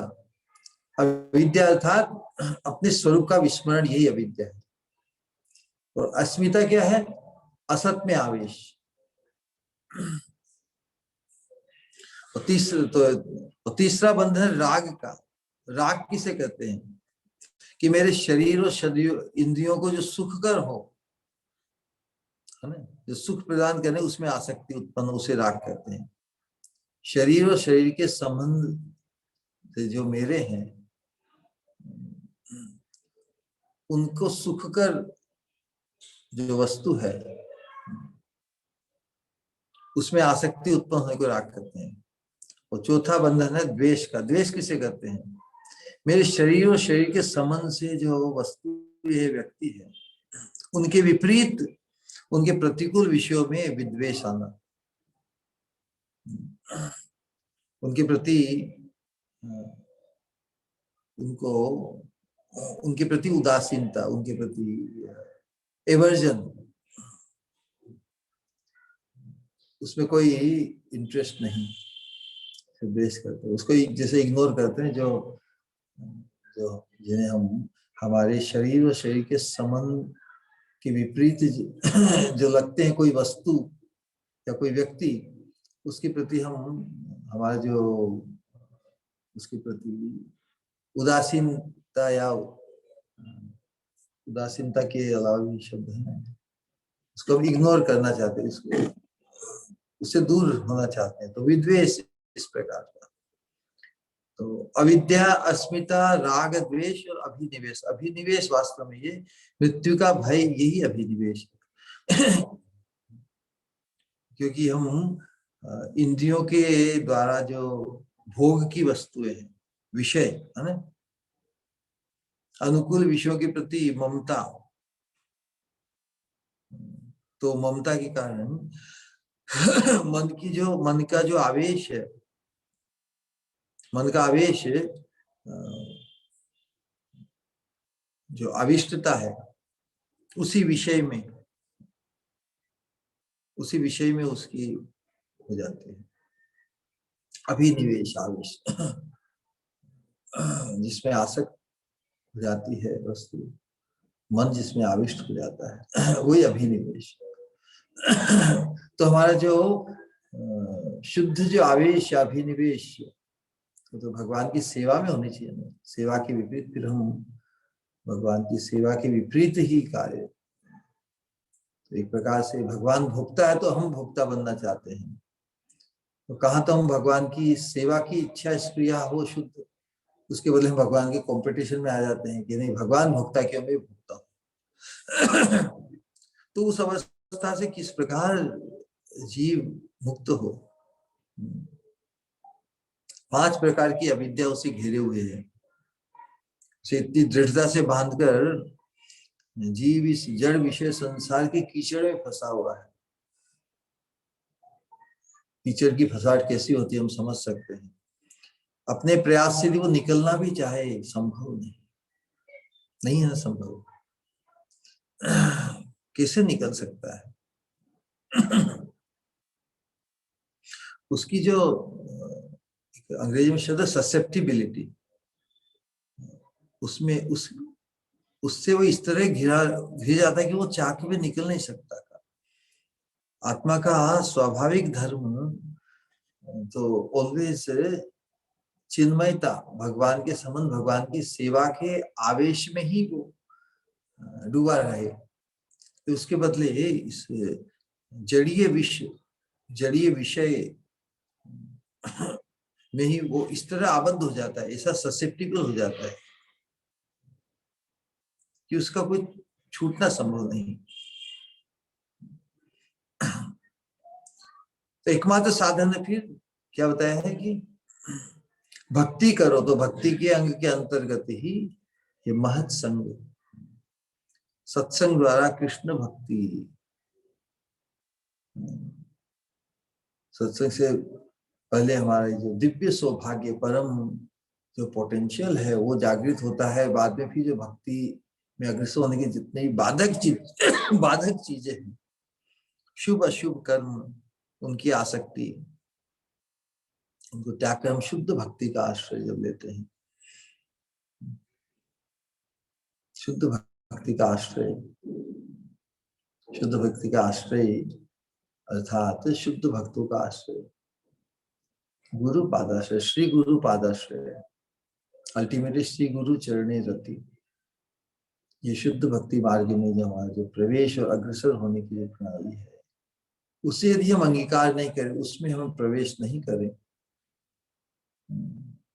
तो हमारी फिर और कोई गति नहीं हो सकती। जो अनंत जन्मों से हमारी गति हो रही है, वही गति बार बार होगी।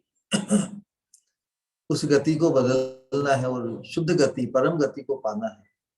तो शुद्ध भक्ति मार्ग, कृष्ण पद द्वंद्वे, भगवान के चरणारविंद की प्राप्ति के लिए भक्ति करो कृष्ण पद द्वंद्वे। मायावत जीव जब तक महत् संग और महत् पुरुष में जब उसकी आसक्ति, महत् पुरुष के प्रति उसकी अटूट श्रद्धा जब तक जागृत नहीं होती, तब तक वो अपनी गति को नहीं बदल सकता, अपनी डेस्टिनी को परम डेस्टिनेशन तक नहीं ले जा सकता। महत् पुरुष, उनके प्रति उनमें हमारी अटूट श्रद्धा,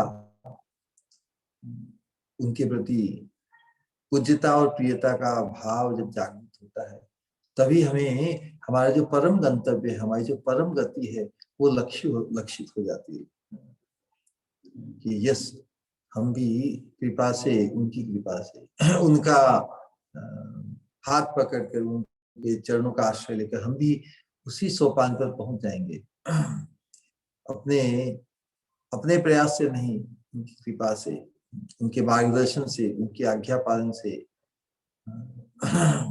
उनके अनुगत्य को प्राप्त कर हम अनेक प्रकार के असत संग से मुक्त हो जाएंगे, जिनको छोड़ना हमारे मन के जो एक्सेसिव अटैचमेंट उसके कारण हम नहीं छोड़ पाते। लेकिन महत्व उसमें यदि हमारी श्रद्धा अटूट हो जाए और आसक्ति के सोपान पर आ जाए, तो कोई भी ऐसी चीज नहीं है जिसको हम लेट गो नहीं कर सकते।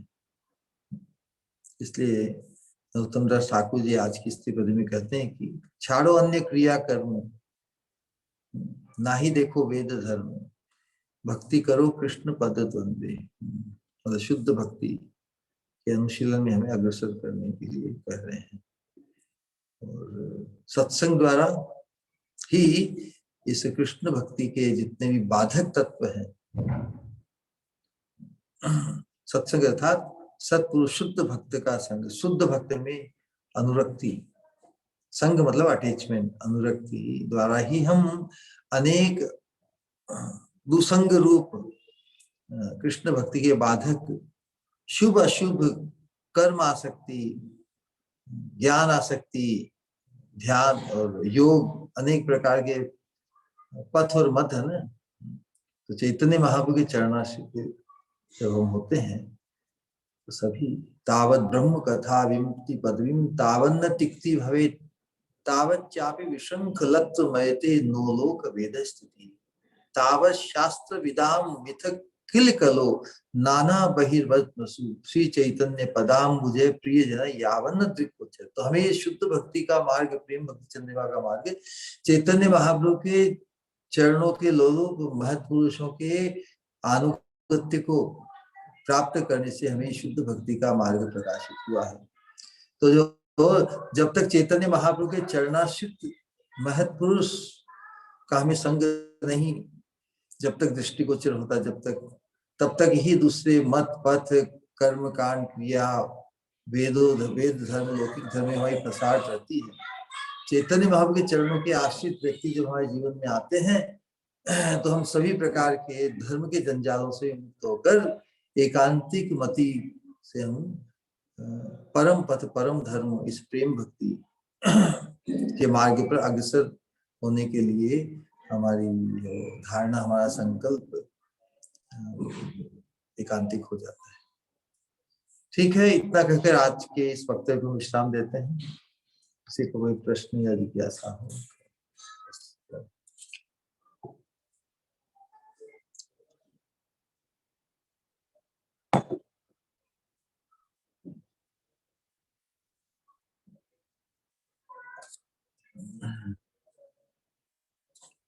हरे कृष्णा।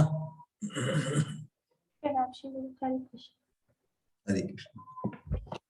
बहुत हमेशा की तरह बहुत ही अद्भुत, सही में ऐसा लगता है जब राधेश्याम, जब बिल्कुल बिल्कुल लगता है कि कहीं और ही चले गए हम जब सुनते हैं इस सब बातों को। एक सवाल था शिव कि कहते, जैसे आपने कहा कि भगवान ने ये सृष्टि लीला बनाई, तो मतलब वो भी मतलब जीव के ही लिए, मतलब ताकि उसमें से वो बाहर निकल के आए। तो मतलब सृष्टि लीला बनाई कि पहले जीव शरीर के रिश्तों को जो अनुभव करे, फिर उसमें से वो प्रेम मतलब प्रेम भक्ति के आगे अग्रसर हो, ऐसा कुछ है? जैसे कहते हैं ना, जब बच्चा जन्म लेता है तो उसका सबसे ज्यादा गहरा रिश्ता माँ के साथ होता है। बाकी जीव तो इस बाकी योनियां जितनी भी जीवों की बनाई है भगवान ने,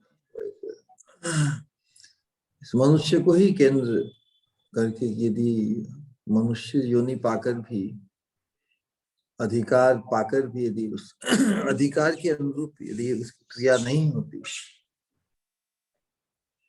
तो फिर उसे वंचित होना पड़ेगा ना। तो मनुष्य को सब समझ प्रदान करने के लिए कि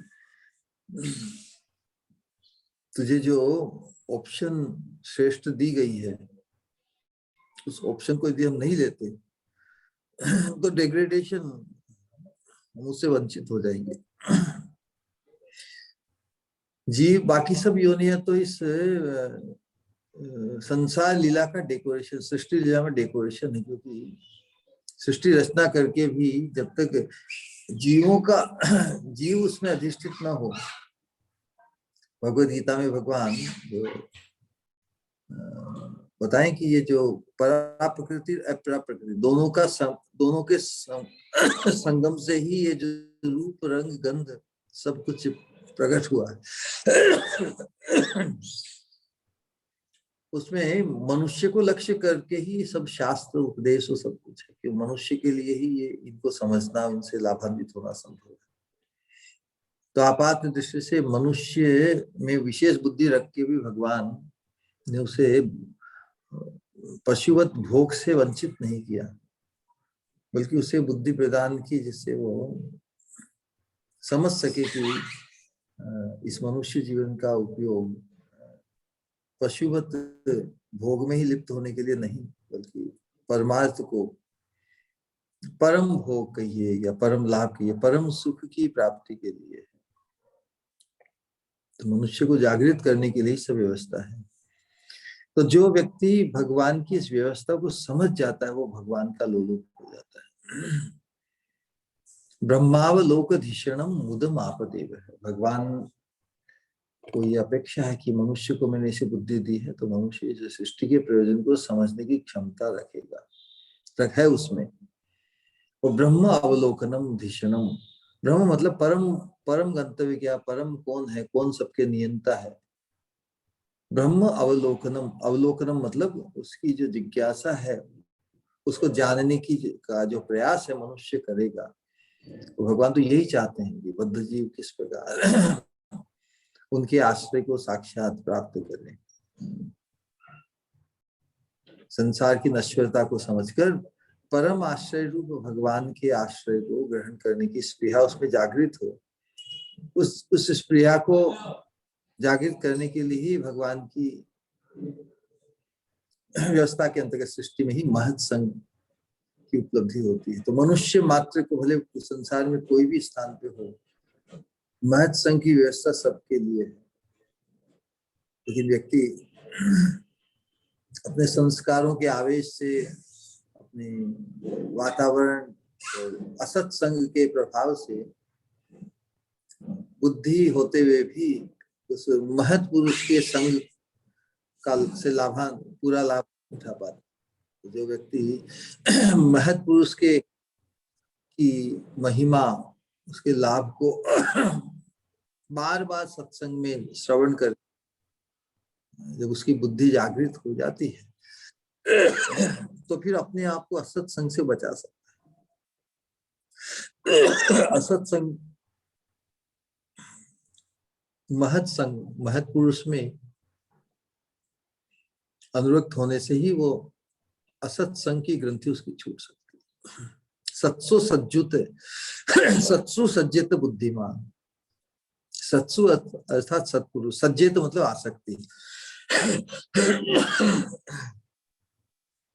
आसक्त होने का तात्पर्य है कि कोई महत पुरुष में आसक्त हो जाए तो उसे भी महत पुरुष जैसा पवित्र, शुद्ध, धन्य, मोस्ट ब्लेस्ड बनने की स्पृहा जागृत होती है। तो महत पुरुष के प्रति किसी की श्रद्धा जागृत हो, ये अपने आप में इतना बड़ा सौभाग्य है। It makes one very blessed. महत पुरुष में यदि किसी की श्रद्धा जागृत हो गई तो व्यक्ति समझ सकता है कि भगवान की कितनी बड़ी कृपा मुझ पर हुई है। अब उस कृपा को परम कृपा के सोपान तक ले जाना है। इसी बात को समझाने के लिए बताया है कि शुद्ध भक्ति का जो अनुशीलन है, भगवान के चरणों के आश्रय को पाने के लिए, भगवान के चरणों के आश्रय को जो प्राप्त है, ऐसे महत्पुरुष के मार्गदर्शन आश्रय में आने से हम परम पद की प्राप्ति अवश्य करेंगे। राइट? और जो नहीं कर पाते, मतलब जो महत्पुरुष को नहीं पहचान पाते या सानिध्य में आकर भी जो एहसास नहीं कर पाते, तो मानो अगर एहसास करवाना चाहे तो हम कैसे करवाएं?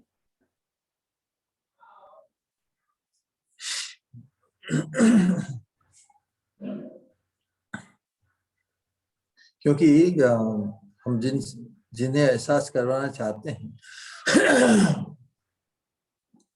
वास्तव में हम भी तो, हमें किस प्रकार एहसास हुआ कि हमें भी क्या एक झटके में ही हो गया क्या एहसास? समय लगा ना। तो जो हमारे जैसा बद्ध जीव व्यक्ति को, साधक को इस प्रकार समझना चाहिए कि मेरा जैसा बद्ध जीव, संसार के आवेश में फंसा हुआ जीव भी यदि परमार्थ में जागृत हो सकता है तो कोई भी हो सकता है। खुद का उदाहरण, खुद की जागृति ही अन्य किसी को जागृत करने में साधन बन जाती है। It's very simple.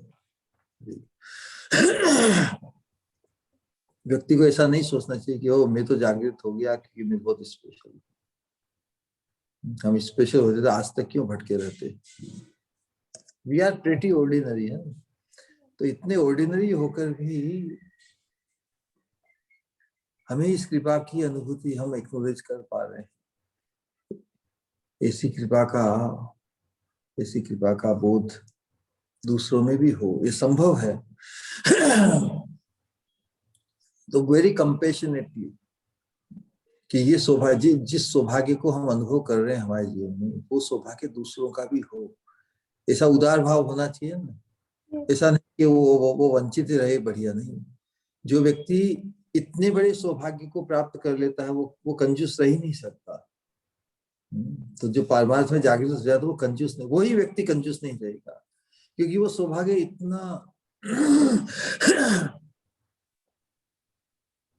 इतना अथाह है, जो अनंत जन्मों से हमें वंचित किए हुए है। वो सौभाग्य आज हमारे इस जीवन में, इस वर्तमान जीवन में जागृत हुआ है। तो जिनके जीवन में हम ये सौभाग्य को जगाना चाहते हैं, तो ये तो होप रखनी होगी ना। यस, एवरी होप कि हम प्रयास करें, हम प्रार्थना करें, तो घटनाक्रम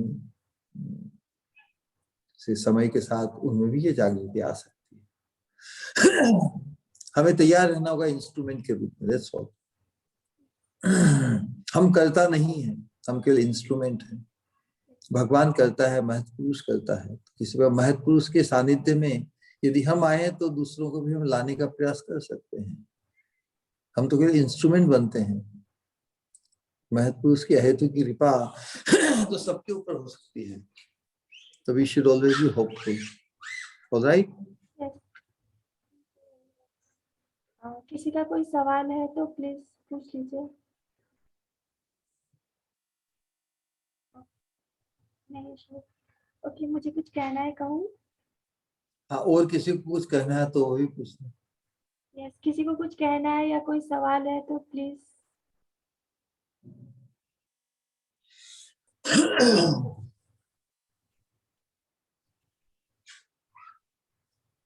ऑल राइट। सिर्फ एक ही बात के लिए करती हूँ गुमान मैं खुद पर। हाँ, सिर्फ एक ही बात के लिए करती हूँ गुमान खुद पर कि मैं हूँ मेरी श्री गुरु की शिष्या। बाकी कुछ भी तो नहीं है पास मेरे, जिसके लिए मैं करूँ गुमान। हाँ, मेरी श्री गुरु उन श्री गुरु की शिष्या हूँ जिनके हृदय में बसते हैं उनकी श्री गुरु। जब भी करती हूँ महसूस मेरी श्री गुरु की समर्पित भावना, तो हो जाती हूँ पल पल नतमस्तक। जब भी एहसास करती हूँ मेरी श्री गुरु ने किस तरह वो बिखेरते हैं एहसास, और किस तरह वो महकाते हैं सब कुछ और कितना कुछ दिया है, सिर्फ और सिर्फ ये एहसास करने मात्र ही मानो आँसू से भर जाते हैं आँखें, और कुछ कहने को नहीं बचता। आज भी आज भी मानो जिस तरह से हर एक चीज़ को जिस तरह जो एहसास जो बिखेरा चारों ओर एक दिव्यता का एहसास होता है कि हाँ, जो संपूर्ण जगत जो भगवान संपूर्ण जगत को आनंद प्रदान करते हैं, जो संपूर्ण जगत जिनके पीछे है, वो हमारी स्वामिनी के उज्जवल प्रेम में किस तरह अभिभूत रहते हैं, मानो वो उनका महाभाव चखना चाहते हैं तो आए महाप्रभु के रूप में। कितना दिव्य होता है यह एहसास।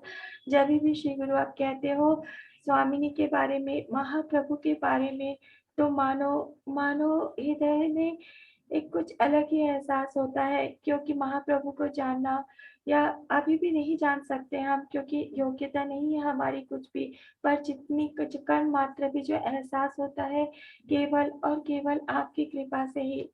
वरना कहाँ संभव कि इन दिव्य बातों का कण मात्र भी हम एहसास कर पाए कि किस तरह मंजरिया सेवा कि हर रस को युगल के उपभोग करते, रस को का आनंद लेते हुए भी पर हर समय अपनी सेवा भाव में मग्न रहते थे। उन मंजरियों का अनुकत्ता हमें प्राप्त करना है, उन मंजूरी के भाव से हमें हमें हमेशा उत्पन्न रहना है। कितना बड़ा है ये सौभाग्य, इसका एहसास करवाते हो आप, जो मुनियों के लिए भी दुर्लभ है, जो कहीं नहीं है, जिसका वेदों में भी जिसका कोई उल्लेख नहीं है। महाप्रभु देने आए जो प्राइसलेस गिफ्ट, तो उसका कोई प्राइस, जिसका प्राइस हो सकता है वो तो प्राइसलेस हो ही नहीं सकता। तो यह प्राइसलेस गिफ्ट और जो है अमूल्य, हाँ भगवान हमें अमूल्य दान देने आए हैं, तो अमूल्य का तो कोई मूल्य हो ही नहीं सकता।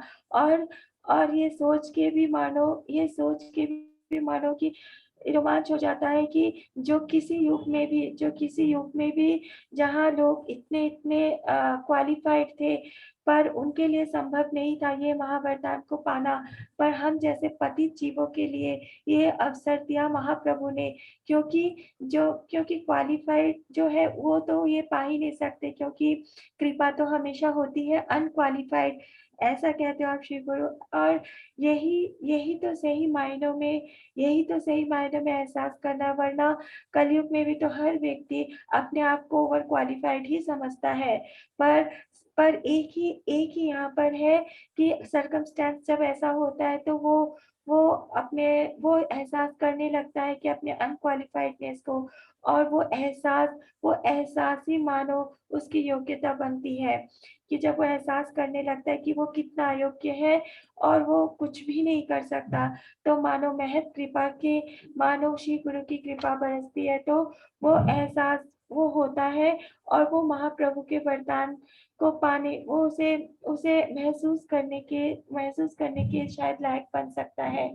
हाँ, किस तरह से हम संसार के रिश्तों में उलझे हुए रहते हैं, पर जब तक इन रिश्तों में जब आसक्त रहते हैं, तब तक कैसे कैसे ये सौभाग्य का अनुभव कर पाएंगे। पर जब जीवन में आते हैं महत् पुरुष, और जब उनमें से ही किसी जब आता है, जब जब श्री गुरु रूप में जो हृदय के मंदिर में जब विराजमान होते हैं, तब तब मानो हम महसूस कर पाते हैं कि क्या है हमारे जीवन का परम लक्ष्य, और किस तरह से हम इस आसक्ति से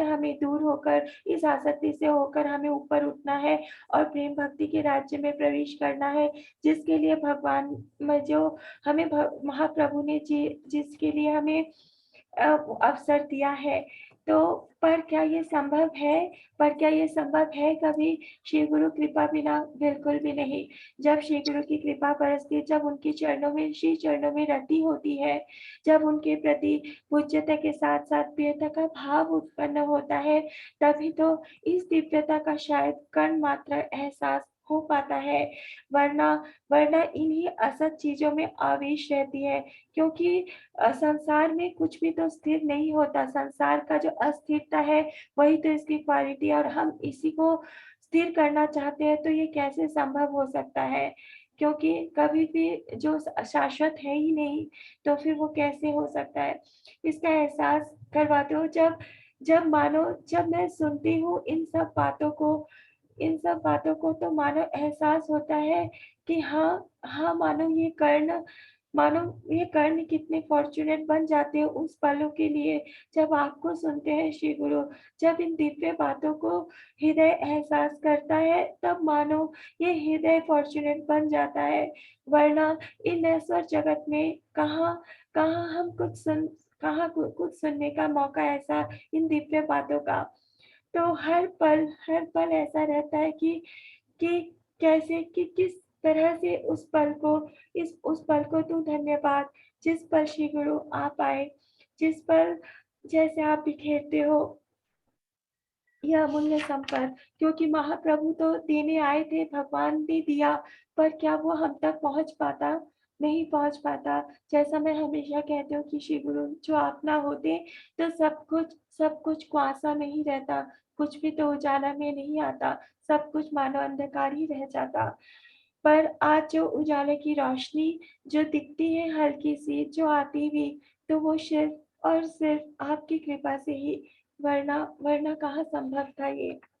जिस तरह से आप कहते हो कि हाँ, ये अविद्या, अस्मिता, राग, द्वेष, अभिनिवेश, मानो सोचो तो मानो कितना ऐसा लगता है, कितना हार्ड है इसे समझना, पर कितने सिंपल वे में आप इसका समझा देते हो कि किस तरह अविद्या यानी कि हम अपने आप को अपना स्वरूप की विस्मृति हो जाती है कि हम कृष्ण के अंश है, यही हम विस्मृत हो जाती है। अस्मिता यानी कि असत का आवेश हो जाता है। राग यानी कि चरित्र के इंद्र के सुख कर ही उसे सब कुछ कहते हैं। द्वेष के यानी कि इससे प्रतिकूल पर उदासीन हो जाते हैं। हर एक चीज को कितनी सिंप्लीफाई कर देते हो आप, ताकि वरना कैसे हम अबोध समझ पाए। आखिर में चार लाइन कहने को गाना चाहूंगी। योग्यता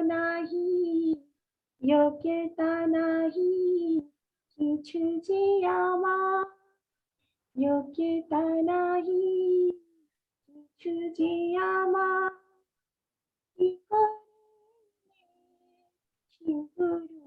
জীবনে আমার হইল ধন্য, জীবন আমার হইল জীবন ধন্য।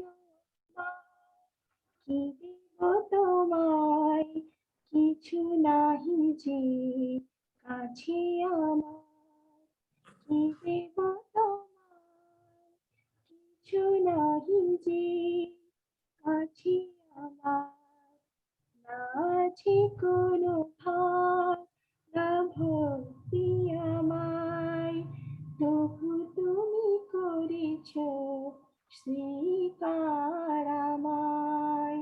না আছে কোনো ভাব না ভক্তি আমায়, তবু তুমি করেছ স্বীকার আমায়। তবু মানলাম আমি নেই কোনো ভেদ, শ্রী রাধা শ্যামার দোষী গুরু মধ্যে, তবু ক্ষমা করে দিও, তবু ক্ষমা করে দিও শ্রী রাধে শ্যাম সুন্দর। তোমার চেয়ে আগে আমায় মনে পড়ে আমার শ্রী গুরু, ক্ষমা করে দিও শ্রী রাধে শ্যাম। তোমার চেয়ে আগে মনে পড়ে আমার শ্রী গুরু। কোটি কোটি ধন্যবাদ। হরে কৃষ্ণ। हरे कृष्ण। All right. ठीक है।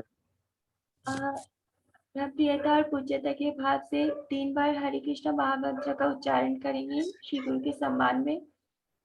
हरे कृष्णा कृष्णा कृष्णा हरे हरे, हरे राम राम हरे हरे, हरे कृष्णा कृष्णा कृष्णा हरे हरे, हरे राम राम हरे हरे, हरे कृष्णा कृष्णा कृष्णा हरे हरे हरे राम राम राम हरे हरे। सब हृदय से कहेंगे परम पूज्य भक्ति स्वरूप श्री गोविंद महाराज जी की जय जय जय। गौर भक्तविंद की जय। निताय गौर प्रेमानंदे हरि हरि। हरी हरी।